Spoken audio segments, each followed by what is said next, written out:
Hey guys, my name is Matthew, and today we're talking about a great book called Mistborn, written by Brandon Sanderson. Here we go.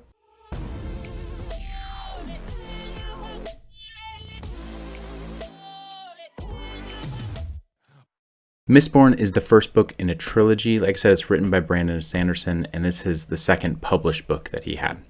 It kind of follows the story of Vin, who's a 16-year-old girl. She starts off on the streets, kind of an urchin and a thief, kind of parting these different thieving crews, and she becomes Mistborn, which is the main magic class that there is in this very complex world. Mistborn involves magic and nobility, evil rulers, politics, ballroom dancing, and everything in between. It's an amazing fantasy novel. As I was reading Mistborn, just to give you an idea of like the reading difficulty, it's a pretty easy read. It reminds me a lot of a young adult novel, but kind of dressed up in some more adult themes.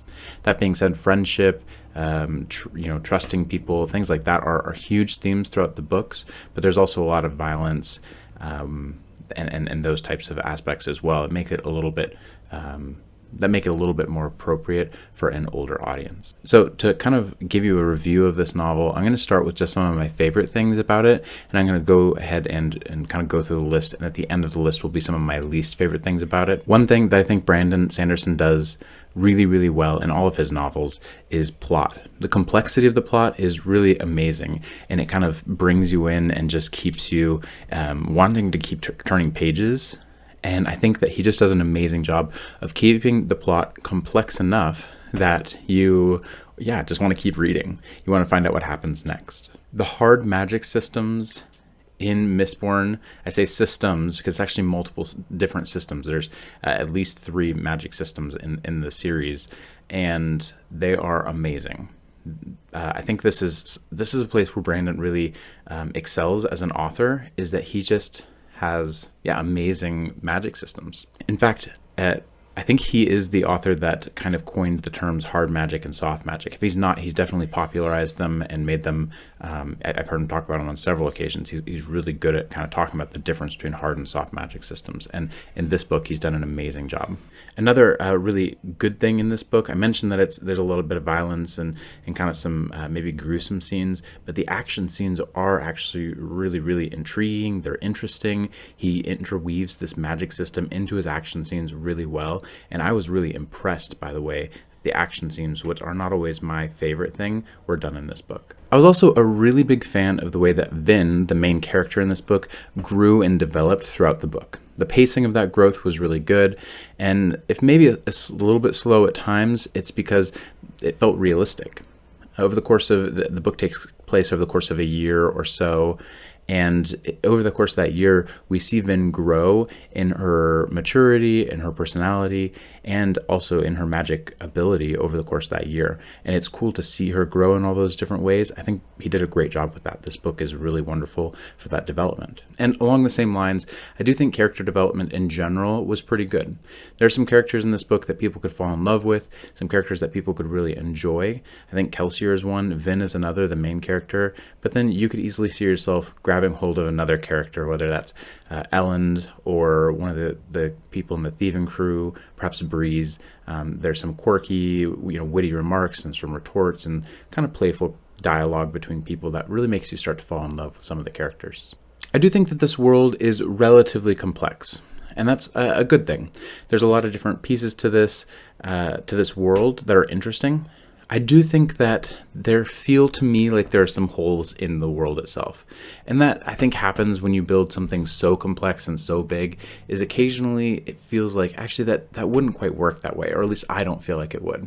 And so I feel like in this enormous world he's built, which has got a lot of interesting ways that different people groups interact and different classes interact with each other, sometimes I see it and I go, I don't actually know that that's how it would work. I felt like there were a few maybe holes in it, but they're not so glaring that it distracted from the reading of the book. It's just something that I noticed. The book was written really well, but it was also written at a lower level than many other adult fantasy novels are. The prose is very relaxed and very simple. that can be a good thing or a bad thing. It makes the book really easy to read, but that could be distracting for someone who enjoys more flowery language, perhaps. I think Brandon Sanderson wrote this in a way that it's usable by a lot of people. There's enough violence and gore in it. Maybe it shouldn't be used by the younger audience, but I think that overall it was a well-written but an easy-to-read book. And kind of along with that, I've already mentioned this, but there isn't any sex or no overt sex or any language to speak of in the book, but the violence is definitely there.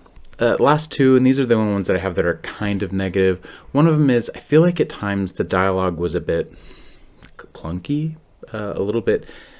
It felt unnatural at times to me. I'm not exactly sure why that is. I felt like a character sometimes just said one sentence too many, and it was like, that's not how people speak, or it's not how people in my life speak anyway, and I felt like it did pull me from the book on occasion. The other thing, and this goes with books of length sometimes, and especially if you want the intricacies of plot details and the character development, everything else I noticed, I do feel like there were times in the book where I was feeling like it could be moving quicker.